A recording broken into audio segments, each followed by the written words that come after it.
first of all, we have an eye on this courtroom in Minneapolis, Minnesota. It is day 4 of jury selection in the Derek Chauvin trial. Chauvin, the former Minneapolis police officer charged with killing George Floyd last spring. There's a press conference planned by the Floyd family a few hours from now. More on all of that straight ahead this hour. It's also a big day for the White House. Roughly 15 minutes from now, the White House COVID-19 response team will be holding its briefing. A few hours after that, President Biden and Democratic congressional leaders will talk about the American Rescue Plan. Some big news for all of us. President Biden just laid out a new vaccination timeline. And you may want to turn up the volume here, folks, because you do not want to forget these days. May 1st. That's when President Biden says he will direct all states to make every adult eligible for a vaccine by that day. That doesn't mean the doses will be available by then. The White House hopes for that to happen by the end of May. Let's not forget, it's going to take time for people to actually get that shot or get those shots. If all goes according to plan, we could have a sense of normalcy by July 4th, according to President Biden. The president hopes to recommend that small gatherings with family and friends are safe by Independence Day. So many questions about what happens next. So this hour, our reporters, our experts, our doctors, all of them will be here to answer your questions. How to get your vaccine, what's in the relief bill for you, and something that so many have been waiting for. How can we safely be together? Let's get right to our reporters. MSNBC's Monica Alba covering the White House. Morgan Chesky on the ground in Arlington, Texas, a state that has just lifted its COVID restrictions. And Monica, I'll start with you. President Biden laying out this path to normalcy by Independence Day. Says it's going to mark our independence from this virus on July 4th. Tell us a little bit more about how the president says we can actually get there. Yeah, it's an ambitious timeline, Craig, but one the president says he feels very confident in achieving because of what is in his COVID relief bill, which, of course, he's going to have an event on later today touting it, but also because of the pace of vaccinations in this country. He says he feels very encouraged by what we've seen so far, that 100 million shots in arms in the first 100 days. That goal is likely to be met at just day 60. So we're talking next week or so. This is something that because the former president was able to have some vaccinations already in the bag, essentially, when they started. This is why they're going to be able to get to this point quickly, though they haven't really discussed much about Operation Warp Speed. That's a criticism from Republicans who wish President Biden would give his predecessor some of that credit. But when we talk about May 1st, they're hoping by then that every single state and territory will tell adults you are eligible to sign up. That doesn't mean you're going to be able to get the shot immediately, though. That could still take weeks. But if as many as 75 to 80% of the country start to get on that track, that's when we're going to be talking about herd immunity and when they feel it will be safe for people to start to gather. Again, in limited settings, like something like a backyard 4th of July cookout. But what's also critical to remember here, Craig, is they're going to be able to do this because more vaccinators are now going to be allowed to administer the shot. There are also going to be more mass vaccination sites. But a couple of outstanding questions. The federal government says by May 1st, there will be a website, a destination for people to go to, sign up online, get information about their vaccines. That's something we've heard a lot of anecdotal complaints about. You probably know someone, Craig, so do I, who's trying to get the shot even though they're eligible, and they're having issues online getting that done. So they're hoping to have a clearinghouse for that in the next 6 weeks or so. Unclear on whether that will happen. And then the other thing that we're waiting for is more guidance for then what fully vaccinated people are going to be allowed to do when it concerns travel. That's something the CDC has not released yet, but the president announced last night that's expected to come in the next 2 weeks or so. Okay, there's Monica Alba for us at the White House. Morgan Chesky, we turn to you here because President Biden, in that primetime address on Thursday night, also insisted that we need to stay vigilant. You're in Texas, where the governor there has rolled back that state's mask mandate. How is it a microcosm of this push and pull over restrictions? And what does this relief mean for folks there in Texas and around the country as we still fight this virus? Yeah, Craig, great question. And we're essentially seeing a showdown within the state of Texas itself. You have Governor Greg Abbott saying that he entrusts all Texans, all businesses to do the right thing when it comes to COVID-19. He lifts the mask mandate. He increases capacity to 100%. And while there is excitement surrounding that, potentially stimulating the economy here, you have the city of Austin pushing back now, saying that they're going to keep a public health mandate in place that would keep that mask mandate from being lifted, essentially superseding the governor's orders. So in response, we've seen Texas Attorney General Ken Paxton now threaten legal action and have a lawsuit against the city of Austin, saying that they're violating the governor's orders. And it'll be interesting to see how that plays out, because we've seen mayors in other metropolitan areas, Houston, San Antonio, Dallas, come out and say that it is too much too soon to lift this mask mandate. Everyone's going to be watching these numbers incredibly closely, because even though they're the lowest they've been in months, if they do start to tick back up, Texas could be absolutely hurting. And so as it stands right now, because the responsibility has been placed on businesses, we've seen individual policies crafted by business owners, some increasing capacity to 100%, still requiring masks, others letting customers choose. We've seen quite a few signs popping up on certain businesses saying that, you know, essentially Texas is a place for freedom. You have the freedom to choose whether or not you want to wear a mask or not. So that's kind of the tone playing out. In the meantime, people who are concerned about the spread of the virus, now even more so, because they feel like it's not necessarily a unified movement anymore, because it's left up to the individual. So that's kind of the tone playing out here. In the meantime, we have massive reopenings happening here, with the stadium behind me planning packed stands for opening day just 3 weeks from now. Masks still would be required for those fans coming to the Ranger game, but when you got 30,000 people in there, it's going to be kind of tough to enforce. Craig? Morgan Chesky on the ground for us in Texas. Morgan, thank you. Right now, we are all dealing with pandemic fatigue, and there's some new research from the Associated Press that says about 1 in 5 people, 1 in 5, say they have lost a relative or a close friend to the virus. And we're all looking forward to some semblance of normalcy. So we wanted to take some time to focus on your questions about the vaccines. So we've brought in Dr. Kavita Patel, former health policy director for the Obama administration, also an MSNBC medical contributor. Also, Dr. Amish Adalja. He's a senior scholar at the Johns Hopkins Center for Health Security at the Bloomberg School of Public Health.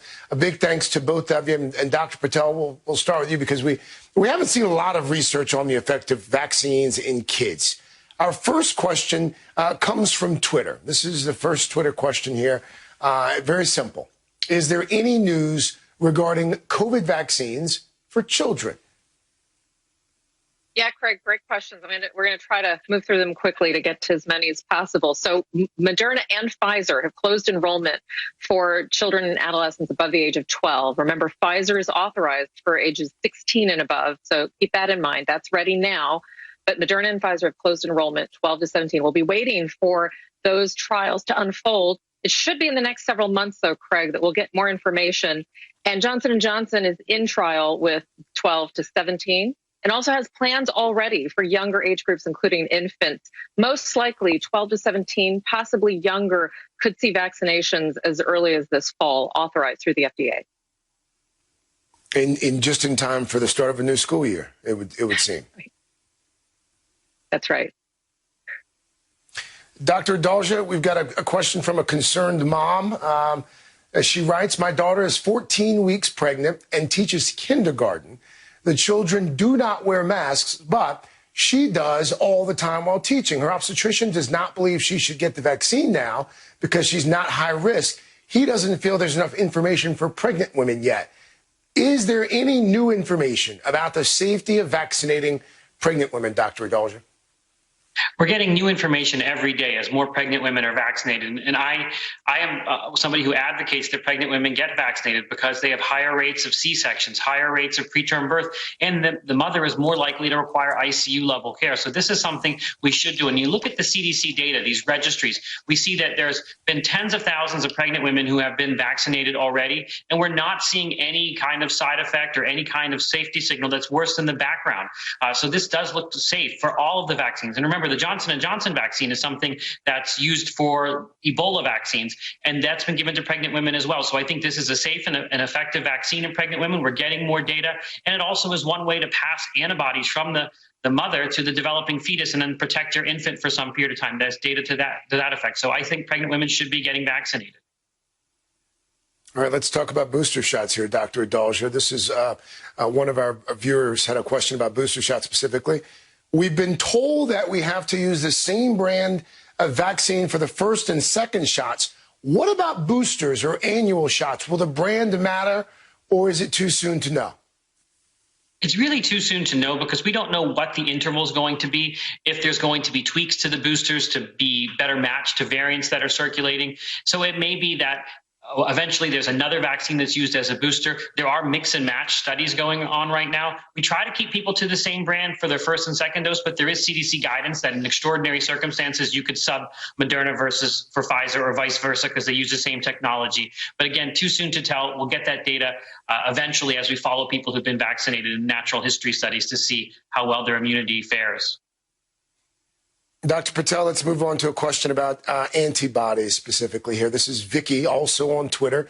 Vicky writes, if someone received their second Moderna vaccine a month ago and still aren't showing antibodies, does this mean they are not protected? Really good question there.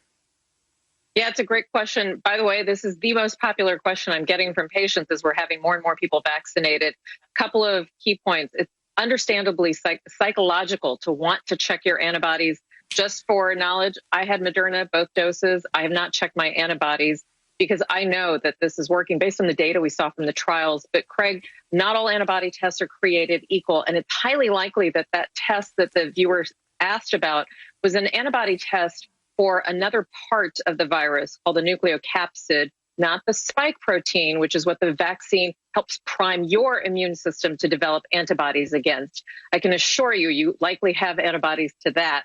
And if people are trying to get an antibody test, make sure that it is an antibody test that looks for the IgG antibodies. It's a subtype, a specific type, but again, the kind that you would see against that spike protein, which is what these vaccines are trying to accomplish. So at the end of the day, though, it's not necessary, and trust in the science based on hundreds of thousands of patients in the trials. Useful information there. Okay. Dr. Adalja, I think we've got time for one more here. You guys are going to stick around for the hour, but one more before a quick break. This is Tamara submitting a question on immunity. Tamara asking, or Tamara, I apologize in advance if I butchered your name, Ms. Olson, but the question is, does the Pfizer vaccine provide the same degree of immunity for people who are immunocompromised as it does for individuals who are not immunocompromised? Dr. Adalja. This is an important question and one we don't have a lot of data on. We have been getting immunocompromised people vaccinated and we're seeing benefits in them, but we haven't been able to quantify the difference yet to know whether or not somebody with, for example, an organ transplant who's on immunosuppression has the same reaction as someone who doesn't. In general, though, the rule is you usually have a blunted response if you're immunosuppressed, and there's different types of immunosuppression. There's people who have HIV/AIDS. There's people who are on organ transplant anti-rejection medications. This is a pressing challenge. We want to make sure we get that data, but immunosuppressed patients should be vaccinated. We'll eventually see how much protection they get, but we know they get significant protection. All right. Dr. Patel, Dr. Adalja, don't go far. We are going to be coming back to you later in the hour for more of your questions. And if you have a question, by the way, if you're watching or listening on Sirius or TuneIn, there's still time to send in those questions. You can tweet them, hashtag MSNBC Answers. You can also email them, talk@msnbc.com. That's the email address, talk@msnbc.com. Okay, we are following some breaking news now out of the Minneapolis City Council meeting as we watch day 4 of the jury selection in the trial of Derek Chauvin. Chauvin, the former officer charged with murdering George Floyd just a few moments ago. The president of the Minneapolis City Council added an agenda item to the meeting that's happening right now. They added an agenda item related to the estate of the Floyd family. Shaquille Brewster's on the ground for us in Minneapolis. Shaq, what more can you tell us about this newly added agenda item? Well, Craig, this is all taking place in a streaming city council meeting. This was a meeting that was pre-scheduled, lots of items that were already on the agenda. It started about an hour or so ago, and just in the past couple of minutes, we saw an agenda item added to the closed session. So this is going to be a discussion happening behind cameras, but in that agenda item, they say that they're going to discuss what they're calling legislative or a litigation matter. So something involving the George Floyd family. We know also happening today, Benjamin Crump and family members are having a press conference later today. This is, of course, the first week of the trial, the first week of jury selection. So lots to talk about. They got a major win earlier this week when the judge re-added that third-degree murder charge against Derek Chauvin. So lots to discuss this week, but that's something that we're definitely keeping our eye on. Again, this just happened in the past couple of minutes in an ongoing meeting, but the city council now saying that they will discuss a legal matter involving the family of George Floyd. Craig? In fact, the language coming in just a few moments ago to amend the agenda to include under the order or closed session the litigation matter of Karen Nelson Schaefer as trustee for the next of kin of George P. Floyd. So we'll obviously be keeping a very close eye on what comes out of that city council meeting in the next few minutes. But to your point, with regards to the jury here, Shaq, we have not been listening live to jury selection, and this is deliberate, so we don't unintentionally identify any potential jurors. But I know you've been listening. What are some of the key takeaways a weekend? Where do things stand at this moment with regards to the number of jurors and what these jurors look like? We're about halfway there, Craig. 6 members of this jury have been impaneled. We know that a majority of them are men. 5 of them are men. There is 1 woman on the panel. We know half of them are white. The other 3 are people of color. We know half of them are also in their 20s, the other half in their 30s. These jurors are remaining anonymous, but we are getting some information about the potential makeup of that jury. We also know that the jurors are being asked very detailed questions, and we're not going to play you the responses, but I want to take you inside that courtroom and listen to some of the questions that these individuals are being asked. Can you think of in your personal or professional life or in any of your activities where you've had to you've been called upon to resolve a dispute between 2 people?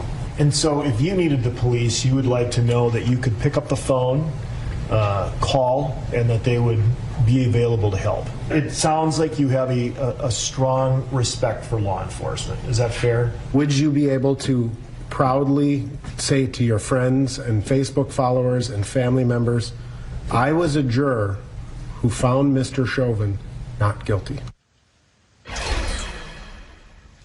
A common thread is all of the jurors have said that they were familiar with this situation. Most of them said they have seen the video where George Floyd is under the knee of that former Minneapolis Police Department officer. But each of them, and this is the important part, each of them have said that they are able to set that aside and be an impartial juror on this process. Craig?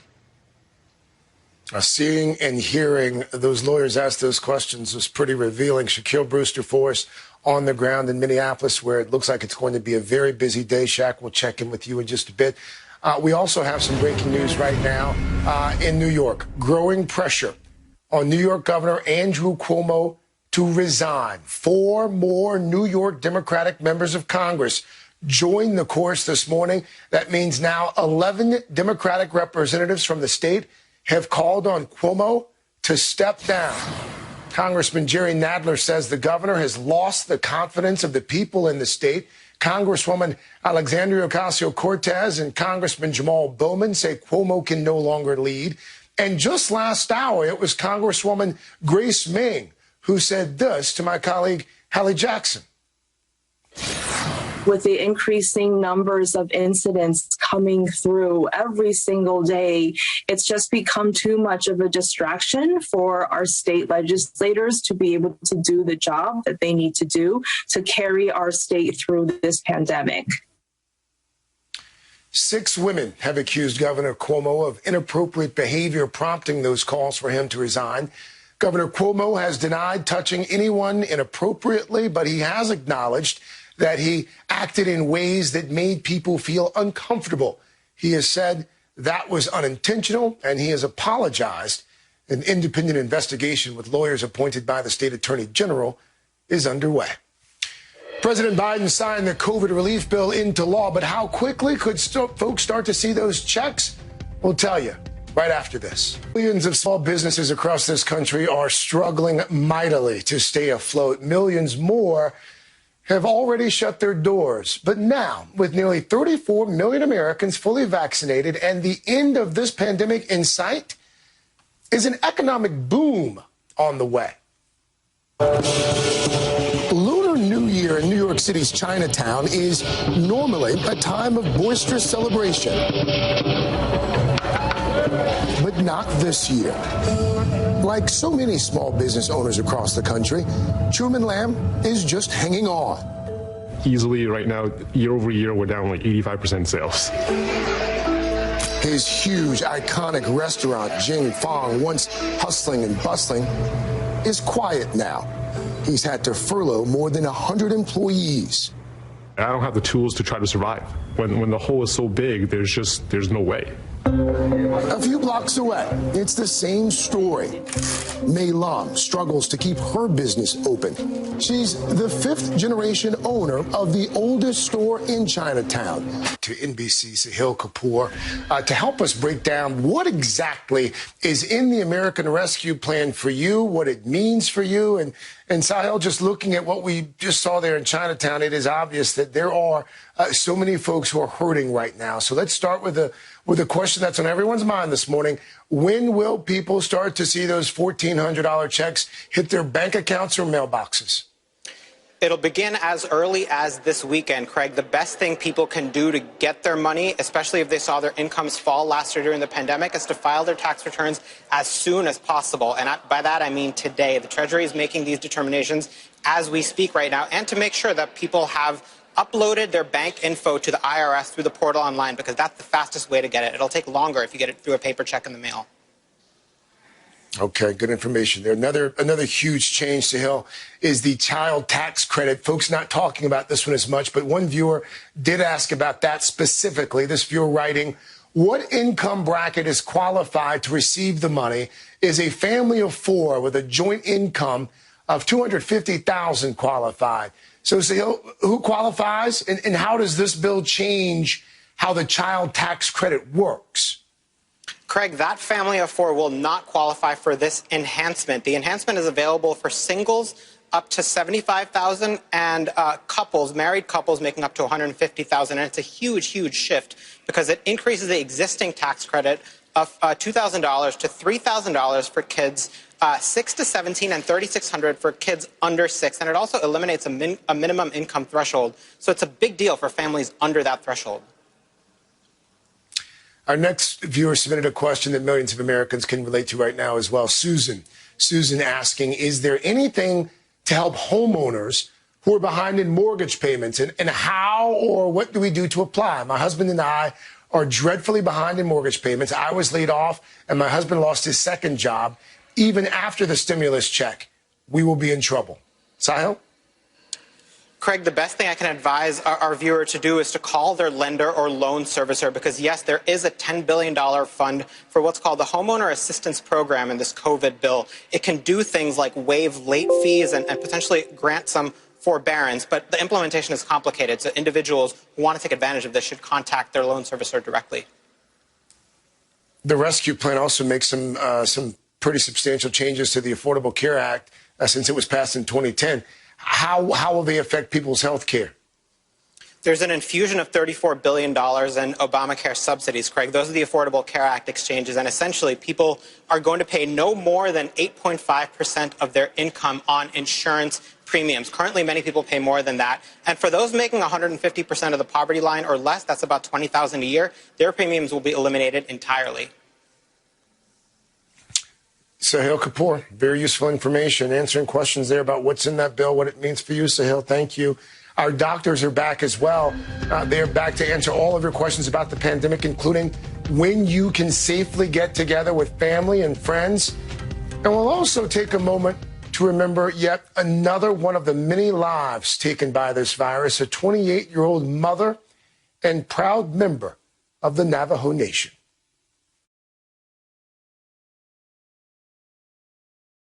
March Madness was canceled for the first time in the NCAA's history because of the pandemic. Some good news for fans this morning, though. It's back starting next week, but there's a tightrope that the NCAA will have to walk. New, tighter restrictions for everyone on and off the court because of this pandemic. NBC's Sam Brock is covering this part of the story from Miami. And Sam, so much has changed in a year, but March Madness is back. What's being done this time around to make sure that players and some of the fans are going to be able to watch these games are safe? The madness continues. That's the good news, Craig. In terms of the rules and restrictions you were just describing, every single interaction, every practice, every trip is being planned. With respect to the big news of the day from yesterday, which was Duke bowing out of the ACC tournament after having a positive test, that was a big deal because of certainly the profile of the university, the fact that they had made 24 consecutive NCAA tournaments.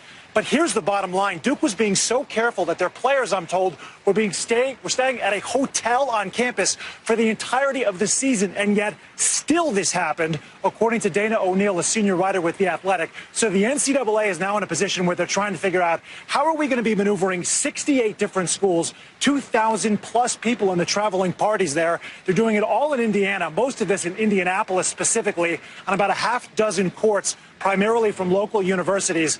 And they're bringing all of these people in at that time. It is being done to a granular detail, Craig, 25% capacity at the games, but that includes staff, team, ushers, administrators, everybody involved in putting this event on.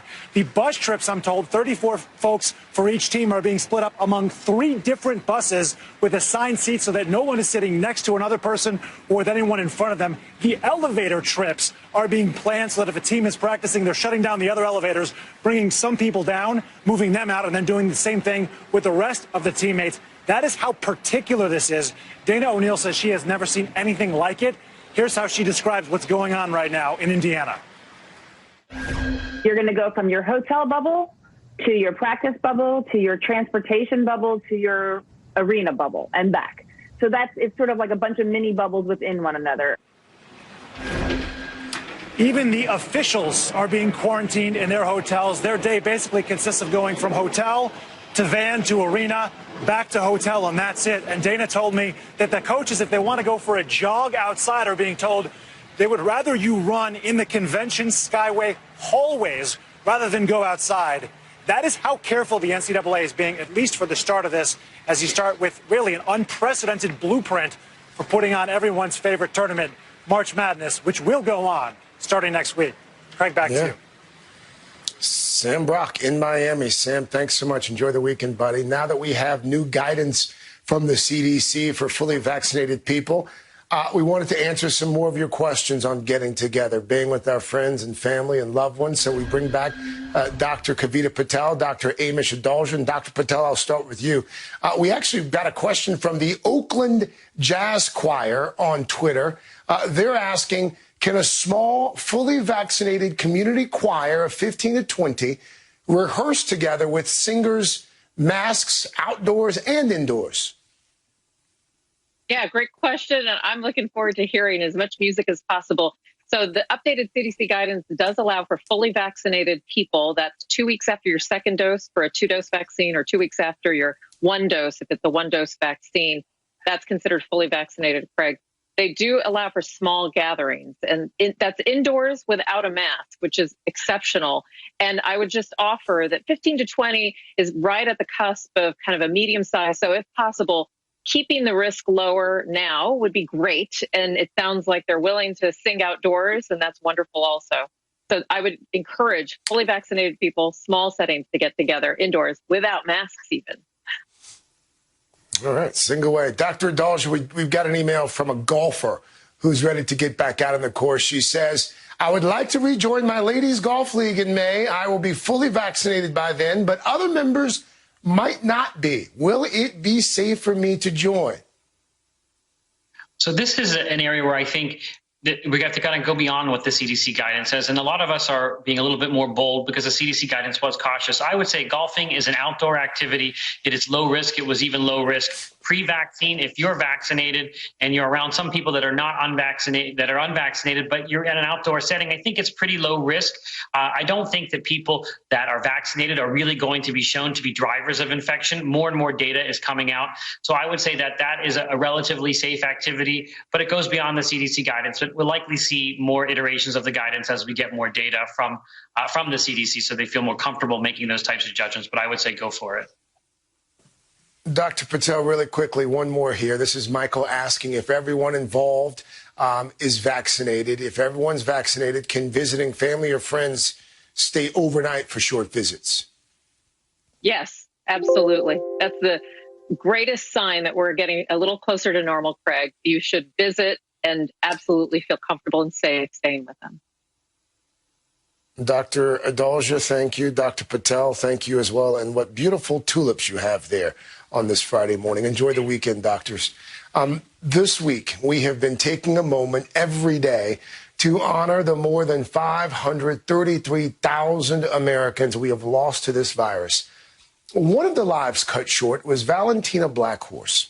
According to her sister, Valentina was a natural mother, a caring sibling, and the glue that held their family together.